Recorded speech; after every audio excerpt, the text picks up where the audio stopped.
नमस्कार सांग माने जय जगन्नाथ। आज आम घंटेश्वरी माँ विषय जाना। घंटेश्वरी मंदिर पहाड़ उपर एक पवित्र शांतिमय स्थान।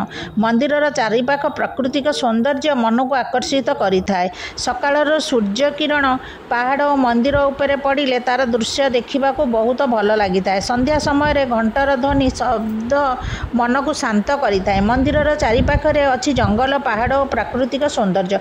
पक्षी माने गुणुगुणु करी गीतर शब्द पवन रे मिसी मन को शांत अनुभूति दिए। केवल दर्शन नुहे मंदिर को गले नुआ शक्ति और शांति मन को मिलता है।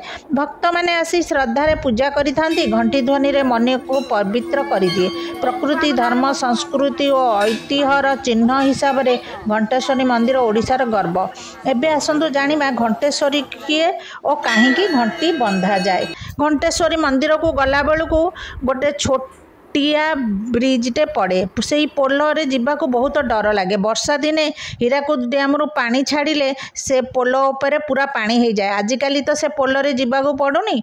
आजिकल नॉर्मल रास्ता रे जाई पहाच दे जीवाकू पड़ुछि। ओडिशा राज्य संबलपुर चिपलिमा स्थित घंटेश्वरी मंदिर बहु वर्ष पूर्वे महाराष्ट्र नागपुर राजा संबलपुर राजा को भेटिबाकू आसीथिले। संबलपुर राजा महाराष्ट्र राजा मृगया विहार करने जंगल को बाहरी पड़िले।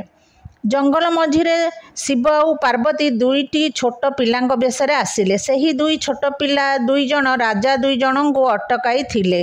आग को जाह नाई उआस को फेरी जावाकू कहिथिले कारण जंगल भितरे गले विपद अछि। एही समय संबलपुर राजा तुमे माने किए बोली छुआ को पचारथिले। छुआ दुई जन कहिथिले काली सकाळे आस सब कथा जानिबो। एतिकी कही से दुहे जंगल भितर को चली जाइथिले। सेठारु राजा माने घर को फेरी आसीथिले।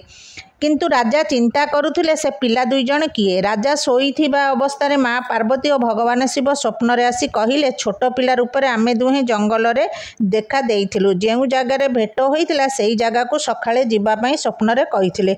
बड़ी भोरु राजा निजर सैन्य सामंत नहीं सेही जगह को जाइथिले। सेठारे जाई माँ को पत्थर रूप में दर्शन करिथिले।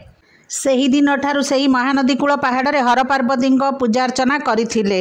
राजा को शिशु रूपी देवी माँ पार्वती सतर्क घंटी देइथिबारु माँकर नाम घंटेश्वरी नाम रे नामकरण होइछि। केही केही कहती भक्त मानू घंट घोड़ाई रखुथिबारु एही नामकरण होइछि। एठारे भक्त माने मानसिक करी पितल घंटी दान कले मनस्कामना पूर्ण होइथाए। सेथिपई भक्त माने आसी विभिन्न आकार घंटी बांधि थांती। माँ घंटेश्वरी मंदिर रे थिबा स्थान रे चिपलिमा जल विद्युत प्रकल्प अवस्थित। मंदिर बड़ बड़ गछ मानकरे माँ घंटेश्वरी उद्देश्य रे भक्त माने घंट बांधि थांती। अन्य राज्य भक्त माने एही स्थान को आसी माँ को दर्शन करि थांती। जो मानकर मानसिक पूर्ण होता है से माने घंट बांधी माँ को मध्य आसी माँ को पाखे पूजार्चना करथांती। मंदिर चारिपाख गछलता महानदीर पानी देखिया को बहुत सुंदर लगे। आपण माने जदि आसी नांती ताले आसी मनोरमा स्थान बुली बाकू आसंतु।